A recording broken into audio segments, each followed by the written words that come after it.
382장 함께 찬양하겠습니다.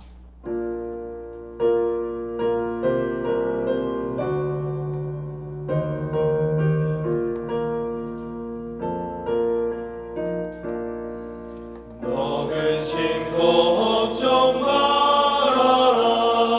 주 너를 지키리. 주 날개 밑에 거하라. 주 너를 지키리. 주 너를 지키리. 아무 때나 어디서나 주 너를 지키리. 늘 지켜주시리. 어려워 낙심될 때에 주 너를 지키리. 위험한 일을 당할 때 주 너를 지키리. 주 너를 지키리. 아무 때나 어디서나 주 너를 지키리. 늘 지켜주시리. 너 쓸 것 미리 아시고 주 너를 지키리.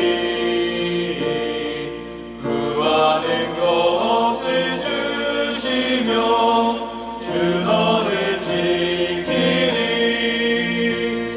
주 너를 지키리.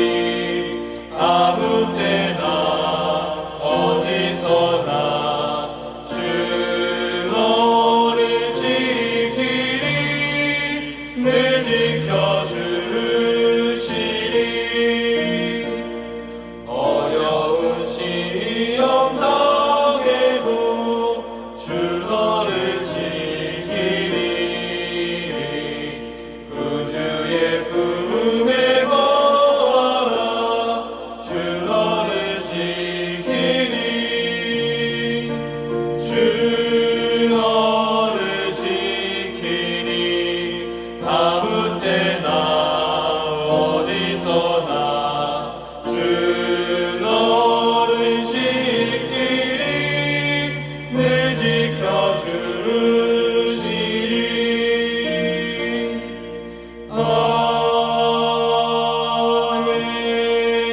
아멘. 기도하겠습니다. 사랑의 하나님, 오늘 하루를 주의 말씀으로 시작하게 하시니 무한 감사를 올려드립니다. 우리가 이렇게 하루를 시작할 수 있는 것 모두 하나님의 은혜 때문입니다. 우리가 지난 아쉬움을 뒤로하고 하루를 시작할 수 있는 것 모두 하나님의 사랑 때문입니다. 은혜의 하나님, 사랑하는 주의 백성들이 하나님의 변함없는 보호하심을 굳게 신뢰하게 하여 주시옵소서. 그 어떤 상황과 사람도 끊을 수 없는 하나님의 사랑을 굳게 믿게 하여 주시옵소서. 그리하여 우리를 바라보시고 우리의 기도를 들으시는 하나님께 있는 힘껏 기도하게 하여 주시옵소서. 소망의 하나님, 수유제일교회를 위해 기도합니다. 주께서 세우신 이 교회, 하나님이 주신 소망으로 늘 충만하길 원합니다. 다니엘 기도로 함께 기도할 때 하나님의 신실한 응답을 기대하게 하시고 믿음으로 더욱 기도하게 하여 주시옵소서. 사랑하는 담임 목사님을 위해 기도합니다. 주께서 세우신 주의 종 가운데 영육간의 강건함을 더하여 주시옵소서. 그리하여 앞으로 이루어질 하반기 사역과 섬김에도 큰 은혜가 임하게 하여 주시옵소서. 이제 주의 말씀을 묵상합니다. 통독하는 말씀과 선포되어지는 말씀을 통해 우리 가운데 하나님의 음성이 들려지길 원합니다. 성령 하나님, 우리를 주관하여 주시옵소서. 감사드리며 예수 그리스도의 이름으로 기도드립니다. 아멘. 시편 57편. 하나님이여, 내게 은혜를 베푸소서. 내게 은혜를 베푸소서. 내 영혼이 주께로 피하되 주의 날개 그늘 아래에서 이 재앙들이 지나가기까지 피하리이다. 내가 지존하신 하나님께 부르짖으며 곧 나를 위하여 모든 것을 이루시는 하나님께로다. 그가 하늘에서 보내사 나를 삼키려는 자의 비방에서 나를 구원하실지라. 하나님이 그의 인자와 진리를 보내시리로다. 내 영혼이 사자들 가운데서 살며 내가 불사르는 자들 중에 누웠으니 곧 사람의 아들들 중에라. 그들의 이는 창과 화살이요 그들의 혀는 날카로운 칼 같도다. 하나님이여, 주는 하늘 위에 높이 들리시며 주의 영광이 온 세계 위에 높아지기를 원하나이다. 그들이 내 걸음을 막으려고 그물을 준비하였으니 내 영혼이 억울하도다. 그들이 내 앞에 웅덩이를 팠으나 자기들이 그 중에 빠졌도다.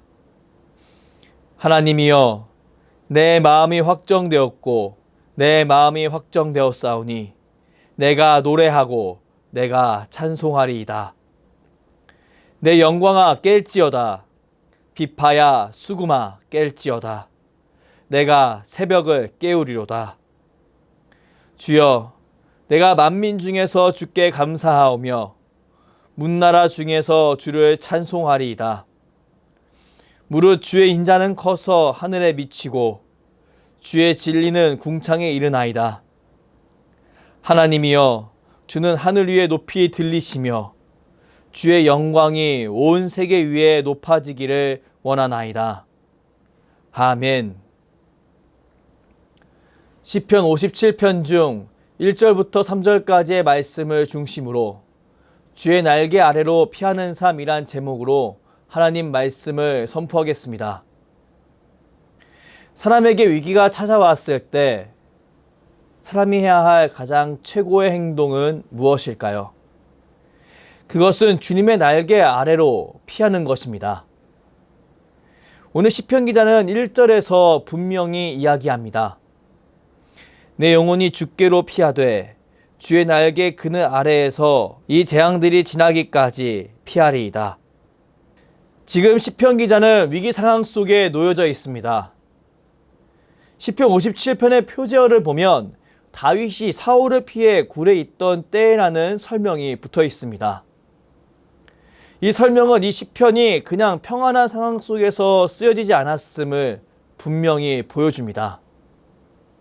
모두가 알다시피 다윗은 사울에 의해 목숨을 위협받던 사람이었습니다.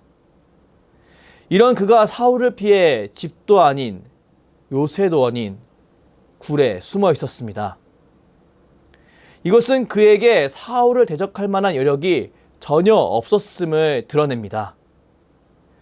다윗이 정말 절박한 상황 속에 놓였음을 드러내는 것입니다. 그렇게 오늘 시편은 하나님이여 내게 은혜를 베푸소서라는 기도를 2번이나 연속으로 반복하며 시작합니다. 그만큼 다윗이 다급한 순간이라는 겁니다. 우리는 삶을 살다 보면 다윗과 같이 다급한 상황을 경험할 수 있습니다. 내 힘으로 도저히 해결할 수 없는 그런 힘겨운 일을 경험할 수 있습니다. 아니면 지속되는 실패로 내 안의 모든 자신감이 사라진 상황을 경험할 수도 있습니다. 과연 이럴 때 우리는 어떤 행동을 해야 하는 것일까요? 사람은 위기의 순간이 찾아왔을 때 자연스레 자신이 가진 자원을 바라보게 됩니다. 그리고 자신이 이 상황을 이겨낼 수 있는지 헤아려 보게 됩니다. 그리고 자신이 할 수 있는 방법으로 최선을 다해 그 문제를 해결하려고 노력합니다.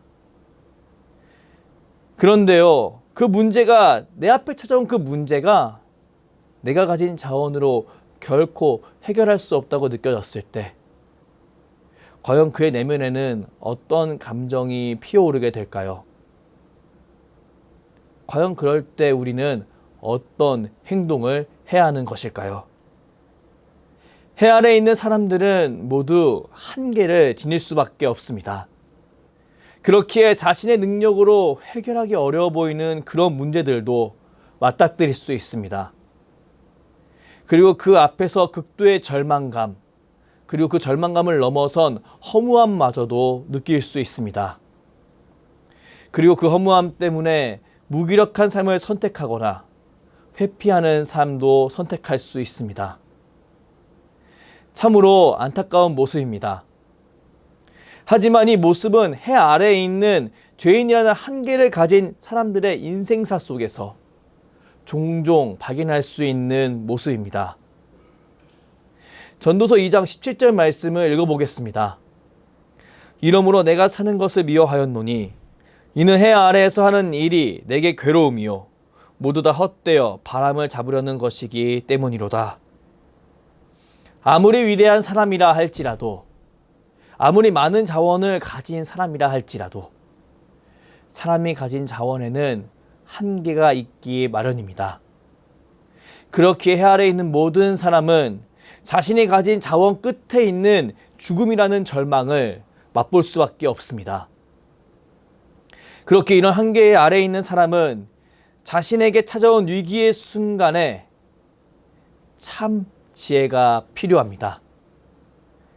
지독한 절망으로 나를 이끌 수 있는 위기 순간에 나 자신을 건질 수 있는 참 지혜가 필요한 것입니다. 그렇다면 이런 위기에 빠진 사람에게 필요한 참 지혜는 무엇일까요? 그것은 바로 시편 57편뿐만 아니라 36편, 91편에 등장하는 하나님의 날개 그늘을 바라보고 그 날개 그늘 아래로 피할 수 있는 지혜입니다. 사랑하는 성도 여러분, 저는 저와 여러분이 말씀을 통해 하나님의 날개를 바라보고 그 아래로 피할 수 있는 한 사람이 되길 주님의 이름으로 축복합니다. 그리하여 아무리 비가 내리고 창수가 나고 바람이 불지라도 절대 무너지지 않는 그런 반석 위에 집을 짓고 사는 그런 저와 여러분이 되길 주님의 이름으로 축복합니다. 사람은 자신의 힘과 능력이 부족해 보일 때면 여지없이 그 상황을 회피하고 방관하려고 합니다. 그리고 시간이 모든 것을 해결해 주겠지라고 생각하곤 합니다. 하지만 사람은 연약하여서 이 시간이 지나가는 것조차 그냥 버틸 수 없는 존재입니다. 사람은 자신 안에 울려 퍼지는 두려움이 너무 괴로워서 그것을 잊기 위해 또 다른 행동을, 또 다른 불필요한 행동을 하곤 합니다. 출애굽을 하고 광야를 건너던 이스라엘 백성들을 떠올려 보십시오. 그들은 불평과 원망이 그들에게 물 한 모금도 줄 수 없음에도 불구하고 모세에게 그렇게 불평과 원망을 쏟아놓습니다. 뿐만 아니라 그들은 모세가 잠시 십계명을 받기 위해 시내산에 올라갔을 때 우상을 만들어버리는 그런 잘못을 저지르고 맙니다. 바로 두려움을 견디지 못하고 그 상황을 더욱 악화시키는 행동을 해버리는 해 아래에 있는 사람들의 대표적인 모습이라고 할 수 있습니다. 우린 이런 성경의 여러 내용을 통해 해 아래에 있는 죄인이 두려움 속에서 얼마나 파괴적이고 어리석은 행동을 할 수 있는지 너무나 쉽게 확인할 수 있습니다. 그리고 우리 또한 이런 상황에 경각심을 갖지 않고 살아간다면 너무나 쉽게 이런 모습을 따라갈 수 있음을 깨달을 수 있습니다. 그렇기에 우리에겐 위기의 순간에 온전한 모습으로 이 시기를 견디기 위해 우리를 보호하시고 이끄시는 하나님을 향한 굳건한 믿음이 필요합니다. 로마서 8장 35절 말씀을 함께 읽겠습니다. 누가 우리를 그리스도의 사랑에서 끊으리요? 환난이나 곤고나 박해나 기근이나 적신이나 위험이나 칼이랴. 사도 바울은 담대하게 질문합니다. 과연 누가 우리를 그리스도의 사랑에서 끊을 수 있겠는가? 맞습니다. 그 어떤 것도 우리를 하나님의 사랑에서 끊을 수 없습니다. 그렇기에 우리는 하나님의 그늘 아래에 더욱 머물러야 합니다. 아무리 세상이 나를 뒤흔들려고 할지라도 나의 그늘이 되어주시는 하나님을 굳게 믿고 믿음의 자리를 지켜야 합니다. 본문 2절 말씀을 함께 읽겠습니다. 내가 지존하신 하나님께 부르짖으며 곧 나를 위하여 모든 것을 이루시는 하나님께로다. 시편 기자는 하나님에 대한 이 믿음을 분명히 선포합니다. 지금 그는 지존하신 하나님을 믿고 있습니다. 여기서 지존하신이란 단어의 원어는 엘루ion이라고 적혀 있습니다. 이 단어는 지극히 높은 곳, 모든 권위 위에 있는 존재를 묘사할 때 사용되는 단어였습니다. 시편 기자는 분명히 믿고 있었습니다. 모든 세상의 법칙 위에 계신 하나님이 나의 기도를 듣고 있다고 말입니다. 시편 기자는 자신에게 찾아온 위급한 상황을 바라보며 하나님을 의심하지 않았습니다. 그 대신 그는 이전부터 그에게 들려진 변함없는 이스라엘의 지존하신 하나님을 굳게 믿고 있었습니다. 사랑하는 성도 여러분, 저는 저와 여러분이 이런 시편 기자의 믿음을 온전히 마음판에 새길 수 있길 축복합니다. 우리가 믿고 기도하는 분은 어떤 분이신가요? 우리가 믿고 기도하는 분은 모든 것을 창조하시고 다스리시는 지존하신 하나님이십니다. 우리가 믿고 기도하는 분은 우리의 상황을 약간 개선해 줄 수 있는 분이 아니라 작은 민원을 겨우 처리해 줄 수 있는 분이 아니라 자신의 백성을 위해 모든 것을 이루시는 놀라운 하나님이십니다. 우리는 이런 하나님을 믿음으로 바라보아야 합니다. 그리고 지존하신 하나님께 믿음으로 나아가야 합니다. 그리하여 하나님께서 친히 자신의 백성을 지키시고 일으키시는 놀라운 경험을 해야 합니다. 저는 우리 가운데 이런 믿음이 충만하길 주님의 이름으로 축복합니다. 그리하여 끝까지 하나님께 믿음으로 기도하는 한 사람이 되길 주님의 이름으로 축복합니다. 본문 3절 말씀을 함께 읽겠습니다. 그가 하늘에서 보내사 나를 삼켜 여는 자의 비방에서 나를 구원하실지라. 하나님이 그의 인자와 진리를 보내시리로다. 오늘 시편 기자는 하나님을 지존하신 하나님으로 믿고 기도하는 것뿐만 아니라 직접적으로 내 삶에 개입해 주시는 하나님으로 믿고 고백합니다. 본문 2절 말씀에 등장하는 이루시는 이라는 단어는 원어로 가마르로 되어 있습니다. 그런데 이 단어는 이루시다라는 뜻뿐만 아니라 복수하다라는 뜻도 품고 있습니다. 그리고 우리가 앞에 읽은 3절 말씀은 하나님을 우리를 위하여 하늘에서 오시는 분으로 묘사합니다. 그리고 더 나아가 하나님을 나를 삼키려는 자의 비방에서 나를 구원하는 분으로 묘사합니다. 하나님을 내 삶 속에 직접적으로 개입하시는 분으로 정확하게 묘사하고 있는 겁니다. 참으로 놀라운 고백입니다. 맞습니다. 시편 기자는 하나님을 직접적인 개입을 통해 우리에게 인자와 진리를 보내시는 분으로 바라보고 있습니다. 하나님을 규칙을 만드시고 지켜보고 계시는 분으로 여기는 것이 아니라 하나님을 무관심한 분으로 여기는 것이 아니라 하나님을 우리 삶 속에 직접적으로 개입하시는 그런 우리를 너무나 사랑하시는 분으로 믿고 바라보고 있는 것입니다. 우리 이런 시편 기자의 믿음을 마음속 깊숙한 곳까지 받아들여야 합니다. 성경에 등장하는 수많은 직접적인 개입의 순간들을 떠올려 보십시오. 하나님은 놀랍도록 이스라엘 역사에 개입해 주셨습니다. 하나님을 인정하고 하나님을 바라보며 하나님의 날개 아래로 피하는 사람에게 하나님의 살아계심을 분명히 보여주신 겁니다. 오늘 시편의 시편 기자인 다윗은 이것을 분명히 경험한 사람이었습니다. 하나님의 말씀에 따라 하나님의 기름 부음 받은 자로서 하나님 앞에서 합당한 행동을 하던 다윗은 결국 통일 이스라엘의 왕이 되었습니다. 칼로서 다른 기름 부음 받은 자를 죽이고 왕위에 오르는 것이 아니라 모든 이스라엘 백성이 믿고 따르는 왕으로 온전히 세움받게 된 것입니다. 이미 사울 집안이라는 걸출한 집안이 모든 권력을 붙잡고 있던 그때 다윗이라는 유다 지파의 한 청년이 왕이 되는 것은 결코 쉬운 일이 아니었습니다. 특히 이미 다윗은 왕이 될 수 있다는 사실이 알려져서 전대왕에게 목숨의 위협을 받던 때였기에 다윗이 왕이 된다는 일은 기적과 같은 일이었습니다. 그러나 하나님은 이 일을 이루셨습니다. 그리하여 그와 그를 따르는 모든 백성이 본문 11절과 같이 찬양을 올려드리게 만드셨습니다. 하나님이여, 주는 하늘 위에 높이 들리시며 주의 영광이 온 세계 위에 높아지기를 원하나이다.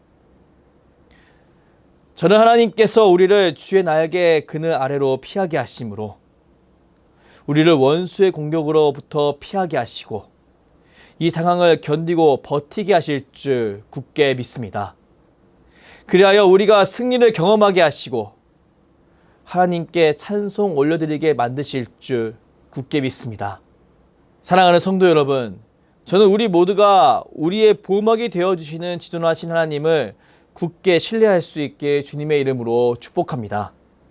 그리고 우리 삶에 직접 개입해 주시는 이루시는 하나님을 굳게 신뢰하며 하나님의 날개 그늘 아래로 피해 하나님이 예배해 두시 승리를 경험하는 복된 인생이 되길 주님의 이름으로 축복합니다. 기도하겠습니다.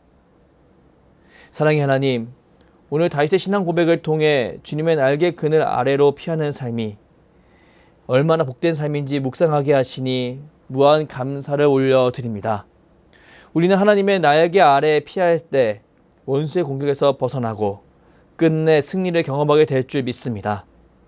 그렇게 우리를 붙드시는 지존하신 하나님을 굳게 믿고 우리 삶에 개입하시는 이루시는 하나님을 굳게 신뢰합니다. 성령 하나님, 우리 가운데 하나님을 바라보고 의지하는 믿음을 더욱 부어 주시옵소서. 그리하여 어떤 순간이 찾아올지라도 하나님께 기도하는 인생이 되게 하여 주시옵소서. 감사드리며 주께서 가르쳐 주신 기도로 기도하오니 하늘에 계신 우리 아버지, 아버지의 이름을 거룩하게 하시며 아버지의 나라가 오게 하시며 아버지의 뜻이 하늘에서와 같이 땅에서도 이루어지게 하소서. 오늘 우리에게 일용할 양식을 주시고 우리가 우리에게 잘못한 사람을 용서하여 준 것 같이 우리 죄를 용서하여 주시고 우리를 시험에 빠지지 않게 하시고 악에서 구하소서. 나라와 권능과 영광이 영원히 아버지의 것입니다. 아멘.